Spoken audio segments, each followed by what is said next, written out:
So ego is where the nefarious one gets everyone. It is. It is absolutely, it's the biggest pitfall of every single man, woman, child, every creature, not creature, but every human being on the planet is ego. So there's a bunch of people that because I disagree about everything they're saying about this, because I saw that, they just took over from the fear mongering that they were doing, that a group of people were doing with the virus, then they took over to that nefarious one who controls all of them. That nefarious one does control them. Stu Peters, Jane Ruby, all of them. Yeah. Yeah. Yep. Because most people that don't have the protection and the cover of Jesus Christ, they will sell out. I've experienced this actually, not selling out, but throughout my time being sober, I said how I walk closely with Jesus because I don't ever want to fall back into that.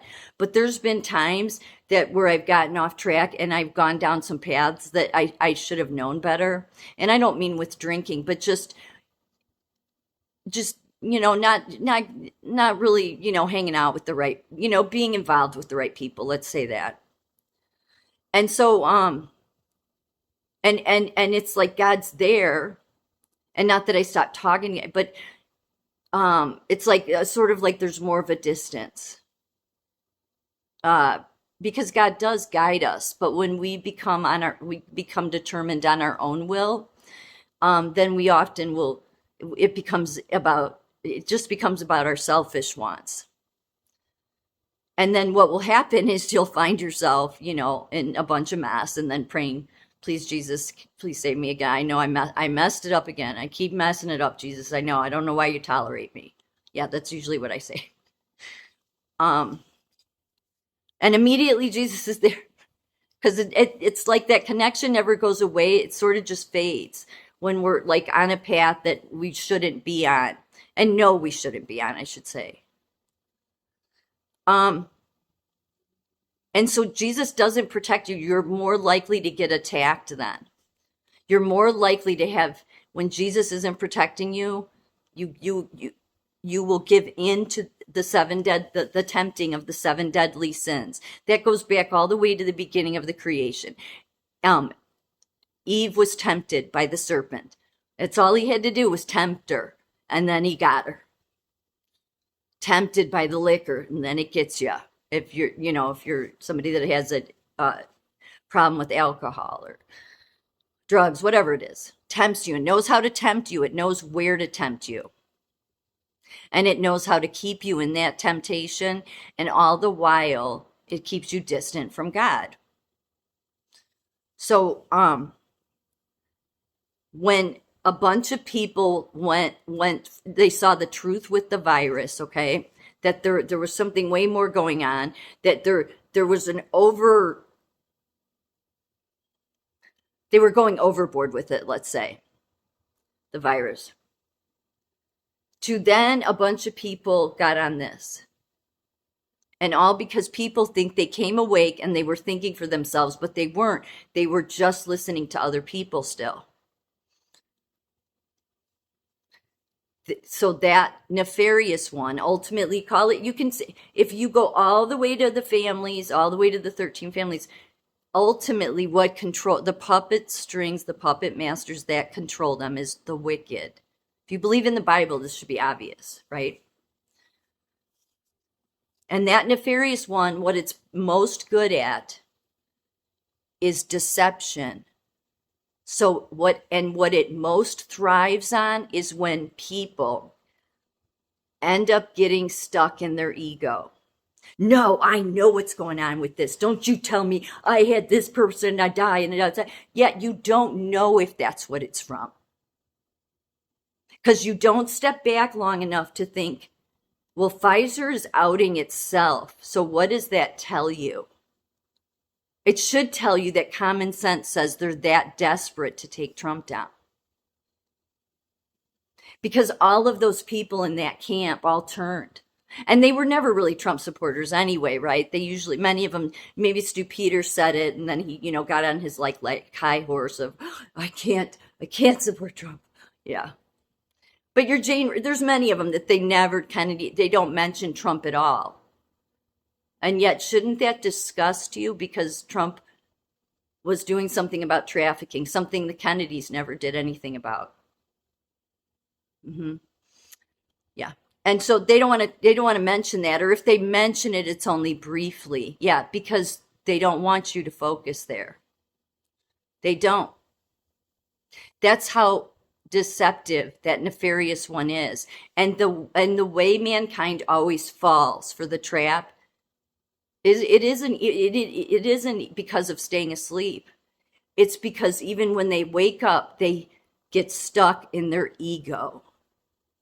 Your ego will prevent you from seeing the truth because you will be damned and determined. No, I know it's about this. I know it's about depopulation. No, you should just look at it from the Bible standpoint. That's not what that wicked one wants. I mean, for some, yeah, maybe. Yeah. Read the Bible. That's ultimately like you can read a book that's called The Great Reset if you want, but at least line it up with the Bible. If it doesn't line up with the Bible, throw it out.